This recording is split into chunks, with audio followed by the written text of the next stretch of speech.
മലയാള cinema പ്രേമികളുടെ Indian cinema പ്രേമികളുടെയും കാത്തിരിപ്പ് വിരാമൂട്ടുകൊണ്ട് 72ാമത് ദേശീയ ചലച്ചിത്ര അവാർഡ് പ്രഖ്യാപിക്കാൻ പോവുകയാണ്.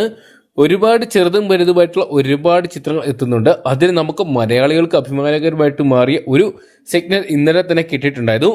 വ്യാഴാഴ്ചയോടെ 11 അംഗ ജൂറി വിവിധ ഇന്ത്യൻ ഫാഷൻ ചിത്രങ്ങളുടെ അവാർഡ് നിർണ്ണയം പൂർത്തിയാക്കിയിട്ടുണ്ടായിരുന്നു. ഇത്തവണ ജൂറി ചെയർമാനായിട്ട് എത്തിയിരിക്കുന്ന മലയാളികളുടെ പ്രിയ സംവിധായകൻ ജയരാജാണ്. അതുകൊണ്ട് തന്നെ മലയാള സിനിമാ പ്രേമികൾക്ക് വളരെയധികം പ്രതീക്ഷയോടെയാണ് ഇത്തവണത്തെ ജൂറിയുടെ അവാർഡ് നിർണയത്തിനായിട്ട് കാത്തിരിക്കുന്നത്. മലയാളത്തിൽ നിന്നും 4 വമ്പൻ ചിത്രങ്ങൾ എത്തുന്നുണ്ട്.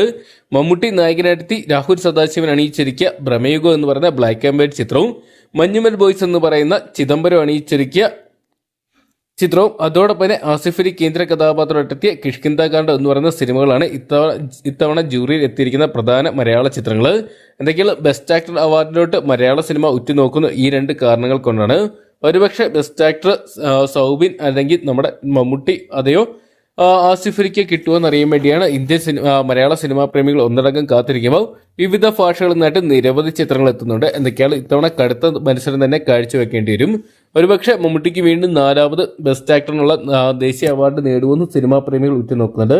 അത്രയ്ക്ക് മികച്ച പെർഫോമൻസ് ആയിരുന്നു രാഹുൽ സദാശിവൻ അണിയിച്ചിരിക്കുക ഭ്രമയുഗത്തിൽ മമ്മൂട്ടി അവതരിപ്പിച്ചിട്ടുണ്ടെന്ന് ചാത്തൻ എന്ന് പറയുന്ന കഥാപാത്രം. അതേസമയം ആസിഫ് അലിയുടെ അതോടൊപ്പം തന്നെ സൗബിന്റെ അടക്കം കഥാപാത്രങ്ങൾ എടുത്തു പറയേണ്ടതുകൊണ്ട് തന്നെ കാത്തിരിക്കാം. ഒഫീഷ്യൽ അപ്ഡേറ്റുകൾ വരുമ്പോൾ ആരായിരിക്കും ഇത്തവണത്തെ ബെസ്റ്റ് ആക്ടർ എന്നറിയാൻ വേണ്ടി കാത്തിരിക്കാം. അപ്പോൾ ഈ ഒരു ലിസ്റ്റിലുള്ളവർ ആരായിരിക്കും ബെസ്റ്റ് ആക്ടർ ഇത്തവണത്തെ ദേശീയ അവാർഡ് പ്രഖ്യാപിക്കുമ്പോൾ ബെസ്റ്റ് ആക്ടറായിട്ട് വരണമെന്നാണ് നിങ്ങൾ ആഗ്രഹിക്കുന്നതെന്ന് കമന്റ് ബോക്സിൽ പങ്കുവെക്കുക. വീഡിയോ ഇഷ്ടപ്പെട്ടെങ്കിൽ ഏറ്റവും ലേറ്റസ്റ്റ് സിനിമാ വിശേഷങ്ങൾ അറിയാൻ വേണ്ടി ഇപ്പോൾ തന്നെ ചാനൽ സബ്സ്ക്രൈബ് ചെയ്ത് നോക്കുക.